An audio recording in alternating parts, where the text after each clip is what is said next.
Assalamualaikum warahmatullahi wabarakatuh. Halo, hari ini saya ingin sharing analisa Bitcoin karena kemarin ada yang request Bitcoin.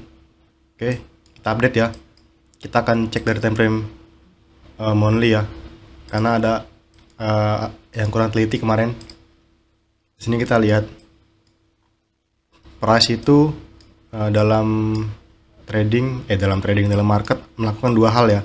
Yang pertama itu melakukan rebalance fair value gap. Yang kedua melakukan seek liquidity, mencari liquidity. Di sini kita lihat ya dari pergerakan dari sini. Setelah dia ngambil external liquidity high, lalu dia turun ke fair value gap di sini. Sini kita lihat ada fair value gap. Oke ya. Nah, sekarang kita lihat setelah dia ngambil ke fair value gap sini, dia akan naik terus sampai di sini, fair value gap. Nah, ini fair value gap.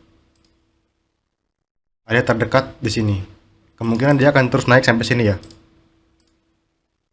50.000 itu pasti kalau menurut saya minggu depan atau 2 minggu lagi. 51.000 itu pasti kalau menurut saya. Tapi ini bukan sinyal ya, bukan sinyal. Oke. Kalau misalnya kita menggunakan SMC di sini ini weekly ya. Kita menggunakan SMC di sini yang kemarin saya bilang ini change of character ya. Change of character. Tapi price kan bergerak dari bawah ya, dari demand ya. Nah, kalau dari demand kemungkinan kalau misalnya di sini dia nggak ada setup sell, dia akan tembus ya. Dia akan tembus. Nah, area ini kalau misalnya ini tembus, dia akan naik lagi ya untuk menciptakan all time high. Kita nggak tahu kapan ya. Ini kan weekly ya, lama ya mungkin ya. Nah, di sini ada order block yang bagus untuk sell. Di sini ada liquidity diambil. Liquidity gimana? Coba kita zoom di sini. Apa itu liquidity? Kenapa ini saya sebut liquidity? Dia men-swap high sebelumnya ya. Ini ada high di sini ya. Sebentar saya perjelas. Di sini ada high ya. Oke, dia nge-break ya. Nah, ketika dia turun, body ini nggak melebihi high ini ya. Nah, ini swap. Nah, ini liquidity. Oke, liquidity.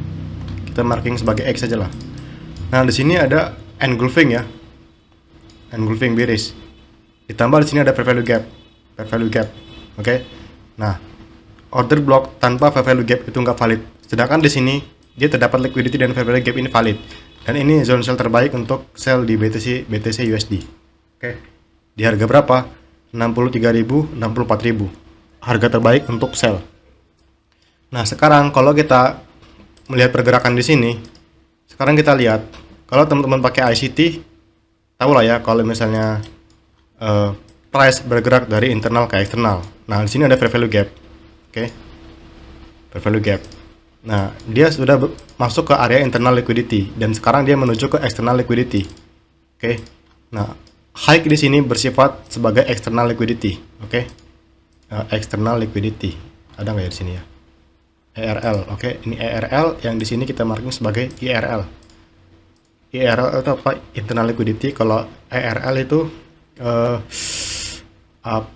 external liquidity. Pokoknya itulah ya. Nah, high ini kemungkinan akan dipecah, di break. Sangat mudah dipecah. Ditambah lagi dengan dukungan candle yang di sini ya, candle yang sangat bullish kuat. Nah, ini jangan coba-coba sell di sini ya. Jangan coba-coba sell di sini ya. Karena ini liquidity ya. Jadi kemungkinan ini akan terus naik. 50.000 itu sangat mungkin untuk minggu ini ya atau minggu depan. Oke. Dan targetnya kalau kita di monthly kita marking fair value gap. Nah, ini fair value gap minimal di sini targetnya. Nah, kalau kita di weekly minimal kenaikannya itu sampai sini, extreme zone sell. Karena ini kan change of character ya. Kemungkinan seperti ini. Nah, seperti ini terjadi pergerakannya. Oke. Nah, kalau misalnya kita ke daily, sorry ya agak ruwet ya. Karena saya pakai ICT SMC ya untuk analisa pandangannya, untuk ngecek biasnya. Di sini kita lihat untuk struktur di daily. Di sini kita lihat ini breakout structure valid. Ini juga breakout structure valid. Breakout structure, dan di sini ada kompresi liquidity. Kemarin saya nunggu buy di sini padahal ya.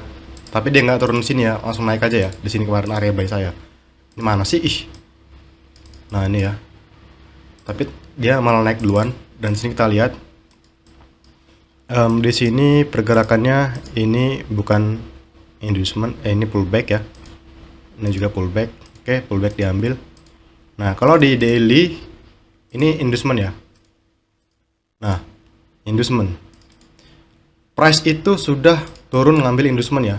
Nah, jadi kalau misalnya dia naik, berarti high ini kan external liquidity di weekly ya. Nah, ini adalah area buy side liquidity untuk daily. Jadi kemungkinan besar ini akan di break. Kalau ini di break, ini akan menjadi break of structure baru. Break of structure baru. Oke. Break of structure baru. Nah, dia akan seperti ini pergerakannya kemungkinan. Nge-break, baru turun ke atas naik lagi. Nah, seperti ini. Kalau kita baca struktur ya. Setelah terjadi boss, dia pasti akan pullback ke demand. Oke, dan ini adalah area buy terbaik untuk kita cari buy setelah area ini di break. Tapi kita perlu menunggu konfirmasi di sini ya. Seenggaknya di M30 ya. Kalau ini di break. Oke. Target kenaikannya di mana? Di monthly fair value gap. Nah, di sini ya, monthly fair value gap udah hampir sampai lah ya. Kalau di weekly target kenaikannya di mana? Di sini, di 60 ribuan. Nah, jadi kalau untuk BTC ini masih kuat naik ya. Cuman saya nggak tahu ya, kalau BTC ini kan dia kan sering dipom-pom gitu ya, sama kayak kayak Elon Musk gitu ya. Jadi jangan terlalu yakin dengan teknikal ya, karena kadang-kadang itu dia suka ngebug. Maksudnya naik tiba-tiba terus turun tiba-tiba tuh. Nah, itu Bitcoin ya, saya agak ngeri sebenarnya kalau Bitcoin ini. Jadi saya sebenarnya jarang trade Bitcoin ya. Nah, di sini inducement ya. Nah, berarti di sini kemungkinan seperti ini ya skenarionya ya. Jadi jangan coba-coba sell di sini ya. Lebih baik skip aja lah, skip pokoknya skip. Mungkin kalau scalping oke lah, tapi kalau Bitcoin saya sih fokusnya jangka panjang ya, bukan scalping ya. Kalau Bitcoin ini bagusnya untuk investasi sih, jangka panjang kayak setahun 2 tahun gitu ya. Kalau untuk scalping kurang pas kayaknya, mending di forex kalau scalping mah. Jadi kalau di Bitcoin mendingan kita long term jadi investor gitu ya. Oke, ini ya jangka terdekatnya daily ya. Kalau ini di break ini jadi boss, dan sini area buy terbaik untuk kita buy. Dan di sini jangan coba-coba untuk sell karena kemungkinan akan naik. Kalau untuk sell di sini. Nah, di sini nih, area sini nih. 62.000. Tahu di sini nih. Nah, kita cari sell di sini. Oke. Di harga berapa tuh? 58.000. Oke, itu aja guys ya. Sorry kalau agak jelimet karena emang tricky Bitcoin. Assalamualaikum warahmatullahi wabarakatuh.